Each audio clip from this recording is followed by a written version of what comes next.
அனைவருக்கும் கணித வணக்கம். இப்போ பார்க்க போகிறது 6ஆம் வகுப்புக்குரிய கணக்கு 2ஆம் பருவம் பயிற்சி 2-1 18வது கணக்காக பார்க்க போகிறோம். 7 கிலோமீட்டர் மைனஸ் 4200 மீட்டருக்கு சமமானது. இந்த கணக்கை பொறுத்த வரைக்கும் கிலோமீட்டரும் கொடுத்துருக்காங்க, மீட்டரும் கொடுத்துருக்காங்க. இதுலேருந்து இதை கழிச்சிட்ட பிறகு இந்த இருக்கிற ஆன்சரில் எது கரெக்டான ஆன்சரு, சமமாக இருக்கிற ஆன்சரு அப்படிங்கிறத பார்க்க போகிறோம். ஃபஸ்ட்டு கொடுக்கப்பட்ட கணக்கு 7 கிலோமீட்டர் மைனஸ் 4200 மீட்டர்.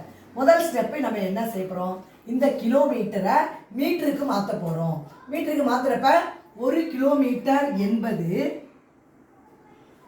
1000 மீட்டர்.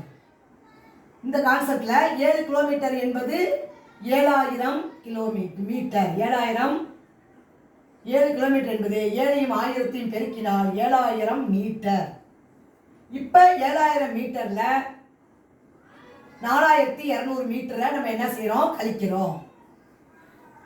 கழிச்சோம்னா வரக்கூடிய விடை என்ன, 2800 மீட்டர். திரும்பவும் இந்த கொஸ்டினை பொறுத்த வரைக்கும் திரும்பவும் கிலோமீட்டர் மீட்டர்னு கொடுத்துருக்காங்க. திரும்பவும் என்ன பண்ண போகிறோம், 2800 எப்படி பிரிச்சுக்கிறேன் பாருங்க. 2000 + 800, 2000 + 800 மீட்டர்னு போட்டுக்கிறேன். இப்போ பார்த்தீங்கன்னா 2000 என்பது எத்தனை மீட்டர், 2 கிலோமீட்டர். 2000 மீட்டர் என்பது 2000 மீட்டர் இங்கே இருக்கு. 2000 மீட்டர் என்பது எத்தனை கிலோமீட்டர் அப்படின்னு பார்த்தீங்கன்னா எவ்வளோ வந்துடும், 2 கிலோமீட்டர். அதாவது 1000ஆல் வகுக்க வேண்டும். 1 மீட்டர் என்பது 1000 கிலோமீட்டர்னா அப்போ 2000 அப்படின்னா 2000 எதில் வகுக்கிறோம், 1000 வகுத்தோம்னா 2 கிலோமீட்டர்.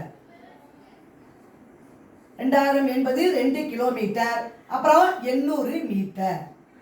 அப்போ இந்த கணக்குக்குரிய விடை என்ன வருது, 2 கிலோமீட்டரும் 800 மீட்டரும். ஆன்சர் 2 கிலோமீட்டர் மற்றும் 800 மீட்டர்.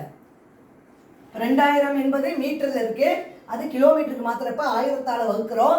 அப்போ 1000ஆல் வகுத்தா 2 கிலோமீட்டர் கிடைச்சிரும். 2 கிலோமீட்டரும் 800 மீட்டரும். புரிஞ்சுங்களா?